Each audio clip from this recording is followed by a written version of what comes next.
Okay, once again, Hi please there. introduce yourself. Hi there, I'm Brian McGinn, and I'm the director and editor of The Record Breaker. And The Record Breaker is about... Record Breaker is a film about Ashrita Furman, who is the guy that holds the most Guinness World Records of all time. Now, how many is he up to now? He's got around 450 now. It's hard to kind of keep track because he's breaking them so quickly. Now, when you started the film, how many did he have? He had about 350, so in the 2 years since we made the movie, he's broken 100 records, so he does about a 50 or so a year at this point. Now, does he have a brain trust that comes up with what he should be doing, or is it just all him looking through the book? It's kind of a couple of different ways. Yeah, he'll go through the book at the beginning of the year, and he'll mark all the ones that he wants to break, and he'll also mark all the ones that he holds in the book, and he will kind of preemptively break those so that when other people try to take his records away from him, he's already broken it and set the bar higher. So there's kind of a couple different ways, and then he also will petition Guinness to create new categories, and Guinness decides whether or not to accept new records by, is it hard? Is it measurable? So is there an easy way to kind of decide whether you've done something correctly or not?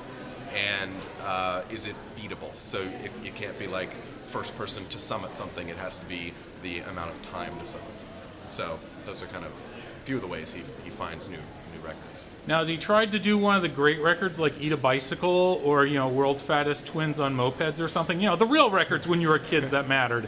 He has not done a lot of those. He does a lot of eating records, definitely. But he stays mainly with kind of his skill set, which is catching things in his mouth, slicing things in half, and then a lot of physical achievement. So, joggling while running a marathon, or he once land rode across Bali. So those kind of things are his kind of specialty, I guess. Now, as a filmmaker, which one of his records really excited you when he either tried to do it in front of you or at least recreated? Yeah, well, the record that initially kind of got me interested in him was I saw a New York Times article where it was a little profile of him, and it had a picture, and he was wearing a kimono or something like that, and he was slicing an apple in midair with a samurai sword, and it was just a really crazy photograph, and it also seemed like an odd record, and I kind of wanted to know more about that. And so he told me this whole story about how it was really hard to track down a samurai sword, and he had to go to New Jersey, of all places, to get the samurai sword. And he spent about a year training and learning how to use the sword. Also, he could just slice apples in midair, and it was the most in a minute. And so that one was really fun to see because, for obvious reasons, watching an apple just split apart over and over again in midair as a samurai sword just eviscerates it is pretty fun. So that's my favorite one. Now, what'd you have to do for camera protection on that day? Since you've got A, swords, B, apple, and juice going all over the place. Yeah, and we were shooting red camera for a lot of that stuff, so it was a pretty expensive setup too. I mean, we were pretty far back, I will say, so we were just on long lenses when we got close-ups. Now, tonight's screening, they also paired you with a movie called Battery Man about a guy who holds Guinness records for taking electricity. Yeah. Now, you'd said earlier you had actually known these guys were in production too. Yeah, so we fundraised for our film at the Sheffield Meat Market, as well as at IDFA and a couple other places, and Dustin, one of the directors of Battery Man, was also there at that time funding his film. So that was it was just fun. I've been trying to see this film for a long time now. I remember their trailer being really amazing. Now it works really good as a tandem. Are you going to actually try to book a couple shows playing them together? It's kind of like a wrestling poster. I don't know about that. We'll have to see. But yeah, it's definitely a fun pairing, and it worked really well. Now the record. What do you think was the record where you stared at? He told you he did it, and you just stared at him, going, "Why is that a record?" Well, there's a lot of those. There was one where he ate Jell-O. He ate 2 pounds of Jell-O, I think, in 60 seconds with his hands tied behind his back, and that one kind of is just like, why? I didn't really grasp what that was proving. Is that some sort of kidnapping trick or something? A survival method? Yeah, I don't really know what that one was. So now you said that initially this was going to be a full-length feature, but right in the middle of it, pretty much you pulled the plug on it. How was Yeah. that for you? It was, as a filmmaker, how did it react to you first?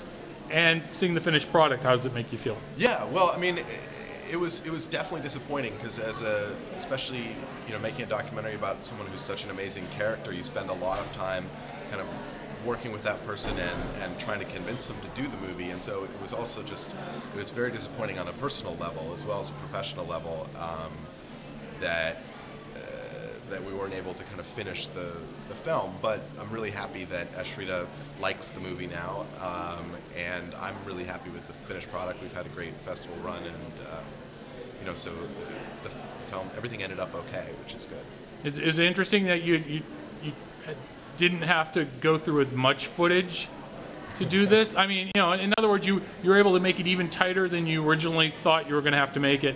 Yeah, I mean, there was definitely one of the things that I do when I'm editing, especially editing my own stuff, is to try to cut down as much of the kind of loose material as possible. And so one of the nice things was we had the entire story, and it was an issue of making that as tight as humanly possible in the shorter time frame. So I think it ended up very tight as a result. There's of course a couple of places now that I'm like, I could have cut that scene out, but yeah, I think overall it's... Now you interviewed his father. He was supposed to be a lawyer like his dad. Yeah, he was kind of on the track to be a lawyer, and his father was a big corporate attorney in New York City, and then at the age of 16, he basically he met this spiritual guru in Jamaica, Queens, and that kind of set him on a totally different path. He became interested in meditation, and he joined this group led by this guy Sri Chinmoy, and it created a lot of tension in his family because he'd come from this Jewish lawyer family background. There were very high expectations for him. He was the valedictorian of his yeshiva, and he basically gave that all up in search of a spiritual path. And so there was a lot of tension between him and his dad, and it really, the film ended up becoming, for me, a story about kind of acceptance between fathers and sons, and how one generation passes down a family line to the next generation, and how they kind of accept their choices. So. Now, do you find it kind of odd, because in my mind, when you say guru and Queens, my immediate thing is he converted to Archie Bunkerism. Yeah, I mean, he basically, this guy is really into, or was really into, he's deceased now, but he was really into athletic achievement as a means to kind of find spiritual truth. And yeah, he just happened to be headquartered in Queens. Now, you talked about they do a run in Queens. Why did this guy end up in Queens in the first place? Did you figure that out? Yeah, I mean, so he moved from India and Bangladesh. He's born in Bangladesh, and he moved from India when he was in his 20s, and he kind of set up shop in Queens. And in that time, in the 60s and 70s, it was a big kind of, there was a lot of Eastern spirituality going around. It was people were looking for new voices, new people to kind of follow. They were sick and tired of the old way of doing things, and so he started with just a couple of followers, just a couple of people that would come out over to his house to meditate, and then gradually over time, in the way that a lot of these things do, he garnered more and more followers, and it went from there. And it's up to kind of the viewer and whatever your personal feelings are about whether it's a positive or a negative. And now the final question here: how many more? What's the last record that you've heard the guy setting? Oh God, there was one with Popcorn. Hold on. Oh. Let's see here. What is this one? God, it's really crazy. Okay, here we go.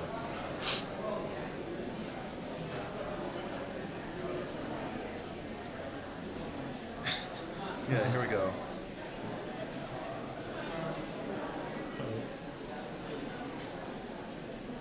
melon chopping with sword on stomach. Most melons chopped in half with a sword while the melons sit on someone's stomach, and he did 48 in that one. So that's the kind of most recent odd one that I've heard. Do you wish you could have filmed it? Yeah, I definitely do. I actually tried to break a Guinness record myself in the filming. I did not end up succeeding, but for most snails on face, the record was something like 60.